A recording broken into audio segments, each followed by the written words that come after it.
नमस्कार, रेशूज किचनमध्ये आपल्या सर्वांचे खूप खूप मनापासून स्वागत. रव्याचे लाडू म्हटले तर फक्त घरातल्यांनाच नव्हे तर मला सुद्धा आधी आवडत नव्हते. शिवाय बनवण्यासाठी तेवढी मेहनत, तेवढा वेळ नको वाटायचं. पण जेव्हापासून मी या पद्धतीने बनवायला लागले तेव्हापासून मलाच नाही तर घरातल्यांना सुद्धा खूप आवडायला लागले.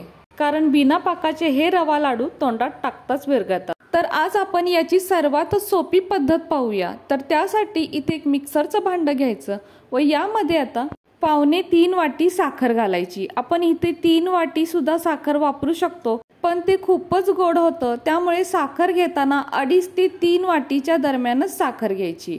यानंतर 7 ते 8 वेलची सोलून घालायच्या.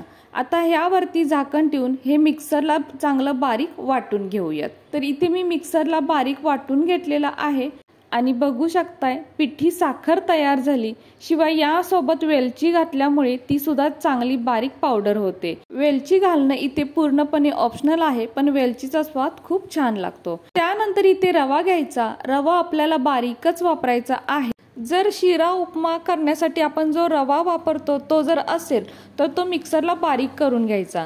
तर मी असाच रवा वापरलेला आहे जो मिक्सरला बारीक करून घेतलेला आहे.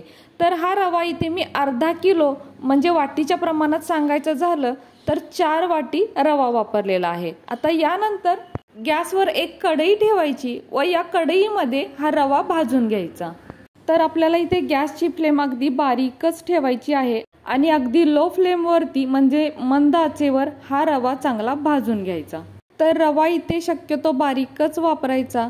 आपण जो शिरा उपमा करण्यासाठीचा जो रवा आहे तो मिक्सरला फिरवत असताना सुद्धा खूप बारीक करून घ्यायचा. कारण जितका आपण बारीक रवा वापरू तितके हे लाडू अगदी टेस्टी तयार होतात. तर रवा अगदी हलका कलर चेंज होईपर्यंत म्हणजेच फिक्कट गुलाबी कलर येईपर्यंत चांगला भाजून घ्यायचा. जर रवा कच्चा राहिला तर लाडू अजिबात टेस्टी होत नाहीत व खाताना मध्ये मध्ये कचकच लागते. त्यामुळे रवा इथे चांगला भाजून घेणे खूप महत्त्वाचं आहे. तर आता 1-2 मिनिटं झालेली आहेत. यानंतर काय करायचं, ज्या वाटीने रवा घेतलेला आहे त्याच वाटीने फक्त 1 वाटी तूप घ्यायचं आणि तूप सर्व एकदम नाही घालायचं, तर थोडं थोडं घालून हा रवा यामध्ये चांगला परतून घ्यायचा. म्हणजेच या तुपामध्ये चांगला भाजून घ्यायचा. व गॅसची फ्लेम आपल्याला अजिबात वाढवायची नाही. अगदी मंद आचेवरच रवा चांगला भाजून घ्यायचा. जर गॅसची फ्लेम वाढवली तर रवा करपण्याची शक्यता असते. आता यानंतर पुन्हा आपल्याला यामध्ये थोडंसं तूप घालायचं आहे. तर साधारण 3-4 मिनिटाच्या अंतरावरती थोडं थोडं करून तूप यामध्ये मिक्स करायचं आणि रवा चांगला यामध्ये भाजून घ्यायचा. यामुळे काय होतं, तुपाचा सुद्धा अगदी नीट अंदाज येतो, तसेच रवा सुद्धा अगदी भाजायला सोपा जातो. तर हे रवा लाडू बनवण्यासाठी आपला फक्त वेळ जात असेल तर तो फक्त रवा भाजण्यासाठी. बाकी सर्व प्रोसेस मात्र अगदी पटापट होते. तर आता इथे जवळपास 15 मिनिटं झालेली आहेत. मी रवा भाजून घेते आणि रव्याचा कलर सुद्धा पहा, अगदी हलका थोडासा कलर बदललेला आहे. तर आता यानंतर काय करायचं, जे उरलेलं तूप आहे ते आता सर्व यामध्ये घालूया आणि पुन्हा एकदा 5 मिनिटासाठी हा रवा यामध्ये चांगला भाजून घेऊया. तर रवा, साखर आणि तूप हे महत्त्वाचे 3 साहित्य यामध्ये लागतात आणि हे प्रमाण पण अगदी सोपं आहे. अर्धा किलो रवा म्हणजेच 500 ग्राम रव्यासाठी 350 ग्राम साखर व 125 ग्राम तूप वापरलेलं आहे. आणि वाटीच्या प्रमाणात सांगायचं झालं तर 4 वाटी रव्यासाठी 2.25 वाटी साखर आणि 1 वाटी तूप हे प्रमाण अगदी परफेक्ट आहे. आता रवा भाजलेल्याचा सुगंध अगदी घरभर दरवत आहे. आपण जसा सत्यनारायण प्रसादाचा शिरा करण्यासाठी तुपामध्ये रवा भाजतो ना, अगदी तसा सुगंध दरवळलेला आहे. आणि याचा कलर सुद्धा पहा, हलका कलर चेंज झालेला आहे, फिक्कट गुलाबी कलर आलेला आहे व रवा सुद्धा छान फुललेला आहे. आता गॅसची फ्लेम आपण ऑफ करूया, म्हणजे गॅस बंद करूया. आता यानंतर मिक्सरला वाटलेली साखर म्हणजेच पिठी साखर यामध्ये घालायची. तर गॅस बंद केल्या केल्या लगेचच यामध्ये पिठी साखर मिक्स करायची, म्हणजे ती अगदी यामध्ये व्यवस्थित मिक्स होते. कारण गॅस जरी आपण बंद केला असला तरी रवा मात्र खूप गरम असतो व यामुळे ही साखर यामध्ये थोडीशी मेल्ट होते आणि अगदी व्यवस्थित यामध्ये मिक्स होते. तर इथे भांडं थोडंसं मोठं घ्यायचं म्हणजे आपल्याला ही साखर यामध्ये चांगली मिक्स करता येते. तर ही कढई आता कट टू कट भरलेली आहे. तर मी इथे एक भांडं घेते आणि हे जे कढईतलं मिश्रण आहे ते यामध्ये ओतते, म्हणजे साखर यामध्ये मला नीट मिक्स करता येईल.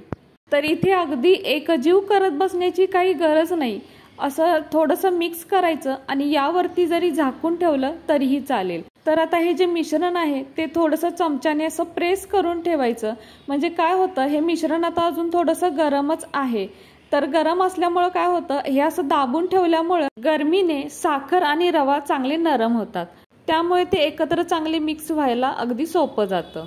तर आता हे गरम आहे तोपर्यंतच चांगलं दाबून यावरती झाकण ठेवायचं. म्हणजे इथे मी आता ताट ठेवते आणि असंच 15 ते 20 मिनिटं बाजूला ठेवून द्यायचं. तर 15 ते 20 मिनिटानंतर बघू शकताय थोडंसं हे कोमटच आहे, एकदम थंड नाही झालेलं.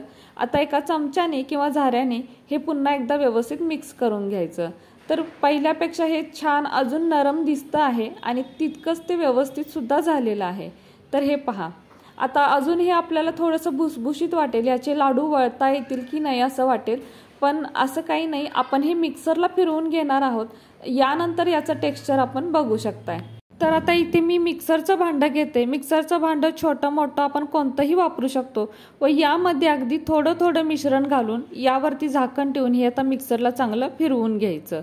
तर अगदी 5 ते 7 सेकंदच फिरवून घ्यायचं. यानंतर याचं टेक्स्चर बघू शकताय. हाताने थोडंसं असं याचा लाडू वळता येतोय का, म्हणजे मूठ होते का ते पाहायचं. तर हे पहा, याचा असा चांगला मुटका तयार होतो, म्हणजे हे मिश्रण अगदी व्यवस्थित तयार झालेलं आहे. आता यानंतर हे मिश्रण एका भांड्यामध्ये काढूया व पुन्हा यातलं थोडं थोडं मिश्रण घेऊन हे मिक्सरला चांगलं फिरवून घ्यायचं. तर अशा पद्धतीने आपण आता सर्व मिश्रण असं मिक्सरला फिरवून घेऊयात.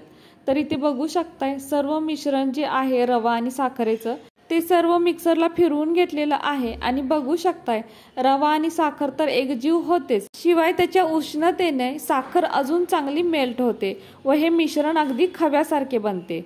तर हे पहा, हे मिश्रण अगदी खव्यासारखं बनले म्हणजे आपले मिश्रण अगदी व्यवस्थित तयार झालेले आहे असं समजायचं. जर हे मिश्रण आपल्याला कोरडं वाटत असेल तर थोडंसं तूप किंवा तेल यामध्ये मिक्स करून घेतलं तरीही चालेल. शिवाय मिक्सरला फिरवल्यामुळे ज्या काही रवा किंवा साखरेच्या गाठी असतात त्या सुद्धा अगदी सहज मोडतात. आता आपण याचा एक लाडू बनवून पाहूया. तर मुठीमध्ये बसेल तेवढं मिश्रण घ्यायचं व याचा मस्त असा लाडू वळायचा. मुठीमध्ये बसेल तितकं मिश्रण घेतलं तर मध्यम आकाराचा लाडू बनून तयार होतो. तर हे पहा, अगदी छान लाडू बनतो आणि अजिबात वेळ सुद्धा लागत नाही. अगदी गोल गरगरीत छान असा तयार होतो. तर हे पहा, आहे ना किती मस्त लाडू तयार आहे. आणि हातावर थोडासा असा घोळवून घ्यायचा म्हणजे अगदी मस्त गोल गरगरीत तयार होतो.